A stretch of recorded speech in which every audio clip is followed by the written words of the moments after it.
Hey, what's happening? It's your boy Yella Beezy. This is my episode of Silver TV in my neighborhood. It's like you got Oak Cliff, which is the biggest hood in Dallas. We was really our own city until like the 40s or the 50s or some shit.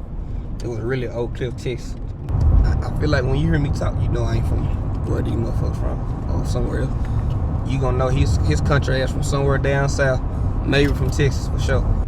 It ain't too many people that made it from Dallas, so I'm happy to be like one of the pioneers and like the face of Dallas, you know what I'm saying? And a nigga that's gonna help open up more doors and show these people what we about. Niggas still getting money, niggas still out here beefing, robbing, niggas still the same drumming shit. A lot of times be cool, chilling. Same shit, different toilet. Agencies are investigating the early morning shooting of a man driving on the Sam Rayburn Tollway. Now, we have learned that Yella Beezy is the person shot multiple times on the Sam Rayburn Toll Road this weekend. Y'all looking at the wall? That's me. You see, like when I go through certain spots, I be in a bulletproof. Or some days I'll say fuck it, I'll just hop in one of the phones or something, but I might have a lot of motherfuckers around me. Like you ain't gonna get up, even when I'm in the bulletproof, it's 2-3 cars following me at all times. If a nigga hating on me, if a nigga don't like me, it's some personal problem. You just really got some type of self-hate or personal hate about me. Cause I don't do shit. If you from Oak Cliff, Highland Hills, Dallas, you don't know the name of the apartment. It's like the name that is originally being or the name that they gave. So every time, I don't give a fuck, they can change the apartment's name 300 million times. Everybody from Dallas, that's the pinks, greens, whites, or browns. I got a lot of money over here. Like we were going dumb in these motherfuckers. I just seen a lot of shit happen in this motherfucker. Had shootouts in this motherfucker. In fact, niggas tried to ride me coming out this bitch one day. It was around, like probably around this time. Nigga, my car was like parked right here. And nigga tried to, like, on some, he tried to finesse way up on me. He had to put the gun to my side. And nigga like, give it to me. I'm thinking one of my partner playing, like, coming up on me and shit. And I turned around. Nigga don't even know, like, I had just, like, put some pounds up and everything. You know what I'm saying? I can talk about the shit because I don't do the shit no more.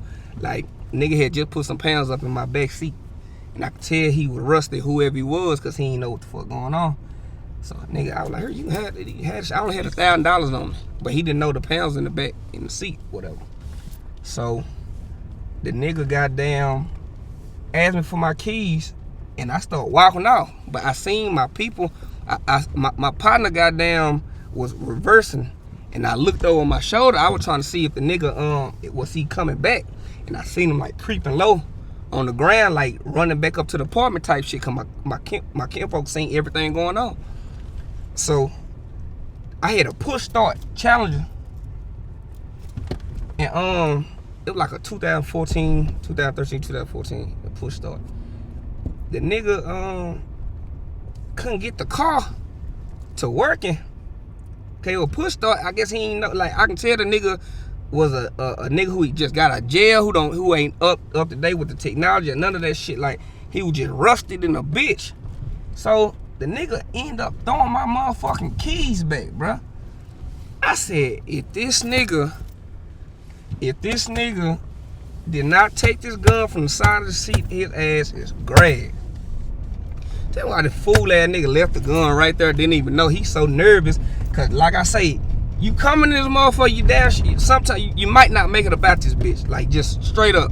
So it's broad daylight, so he trying to hear him get in, get out. I only had like $1,000 through that shit to him. Man, I goddamn come up out that seat. I walked this stupid ass down. Why would you do that? Niggas coming from every side of, I ain't gonna say name, niggas just coming from every side of the fucking apartment. Just we letting it go, you know what I'm saying? This is Highland Hill. This like my second hood. This like, I wasn't born here, but this is where I jumped off the porch at. You know what I'm saying? And that's where all my family from. You know what I'm saying? But this like my second hood, so you can't tell niggas that I'm not. You know what I'm saying? From this motherfucker. Like when my mom and them all was born, that's all they from. Like all my family was like from this one house. It just been passed down. I be telling people like my family's so motherfucking big, bro. I ain't really gotta have no homeboys. Like we all hang with each other. Like it's the people that's even around that's not actual blood. We look at them as blood. I was probably like 7, 8. This is where I met this nigga at. He from Golden Hill, couple streets over. You know what I'm saying? And shit, this was like a party house. I seen a lot of shit right here too. I done seen niggas get knocked out out in the fucking front yard, freak shows, all type of shit I wasn't even supposed to see. If you came around here, bro, you damn near lost your virginity if you hadn't already done that. No.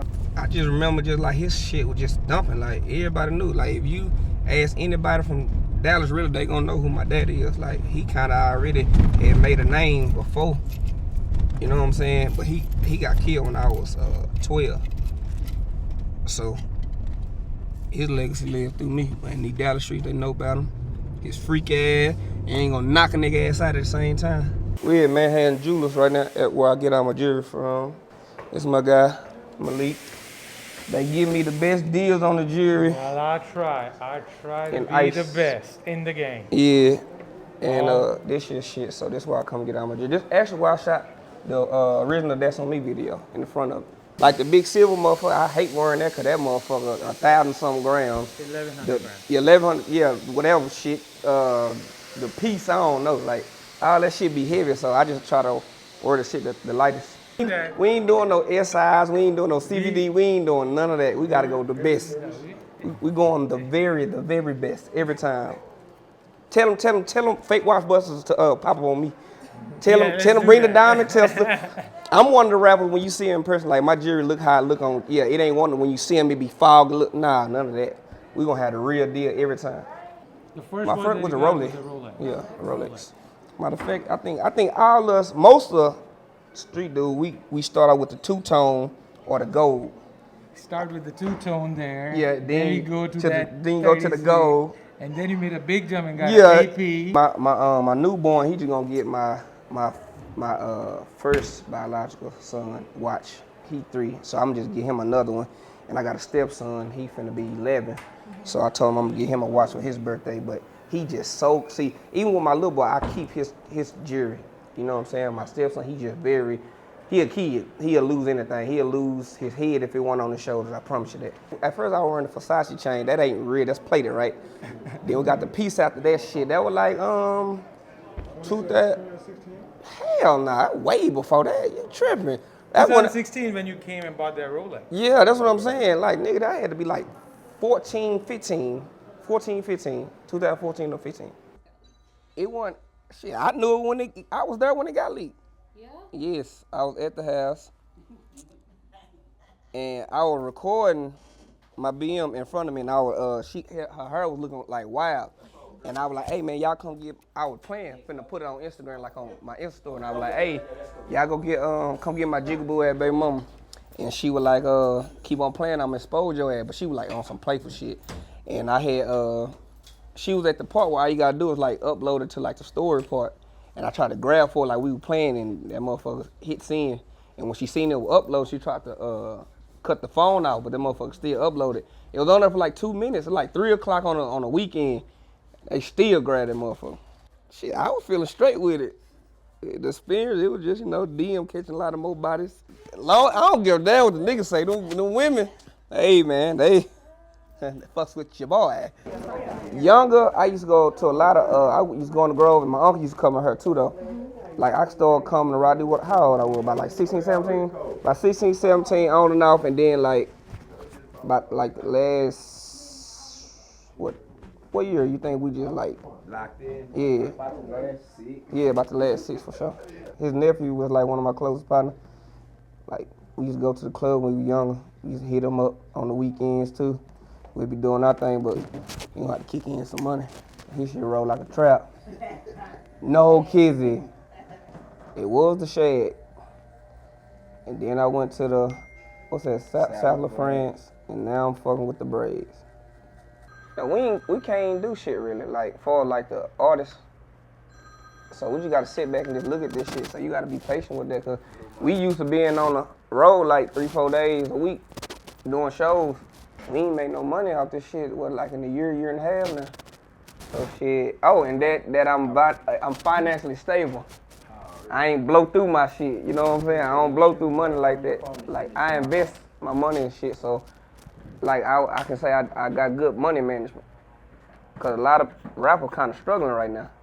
They ain't gonna say it, but you know, a lot of people really kind of thumb through their check and didn't know this pandemic gonna hit the way it did. But you gotta have money put up for sure. I'm trying to go out the meat rack. I'm going crazy. I'm letting you know now. I'm finna shoot like a lot of more content, a lot of more videos. I just I got like a nice little announcement I'm gonna make here in a couple month or two.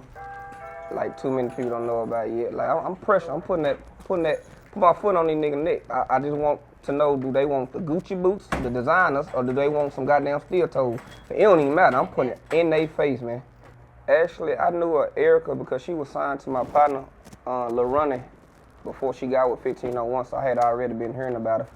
And we were just on the call one day, like one of her people is tuned in with us, and we were just on the line, and they were like, hey, we should put Erica on the record. What you think about it? I was like, shit, I don't give a fuck. Send it to her. She did that motherfucker within the next couple hours, and we were like, fuck, let's go ahead and shoot the video. I probably wish I got on the internet before I did. Cause when I got on there, it was already in motion. Motherfucker was blowing off that shit like real fast. We got on there, niggas just went on the internet heavy. Like we caught our buzz in the street first. But like the internet, like I think Dallas was slow on that shit. No, you were. Who? Crazy as hell. Dallas, man, what you think, bro? Slow in the motherfucker on that shit, bro. Y'all gotta think about it. Dallas motherfucker still on Facebook and think that's the main source. I just bought my first computer last year. I just want to just be full of success. You can say what you want to say, but that young nigga was successful and he did what the fuck he wanted. It's like where we all get, like you can get jewelry here, clothes, all that shit, like the urban shit. All the urban dripping shit. This is where you get it from. We at BT the Landmark, we in my nigga Charles store. We only shop in two of them here, Charles and JJ Bot. You know what I'm saying? This real deal clothing. Only thing that we ain't getting from Charles is like. Don't start that shit. Don't start. It's like some designer. And shit, like that was the first store that we was selling CDs out of. So we were real cool with the mixtape DJ. Like that's how we like cracked out. Cause back in the day, like you know that's when niggas was getting in-dashes in their car, and you can watch the DVDs inside the car and shit. So like the mixtape DJ, they were going crazy. So they had like a CD. They had like I think like 3 CDs with full of music and one of them with just like the videos. And that's how we started getting cracking out too, cause niggas were riding in-dashes and all type of slabs. This before everybody was just worried about forms. We was like Capri Selects, all type of old school, you know what I'm saying? Just whatever, you know what I'm saying? Put the in-dash in that motherfucker.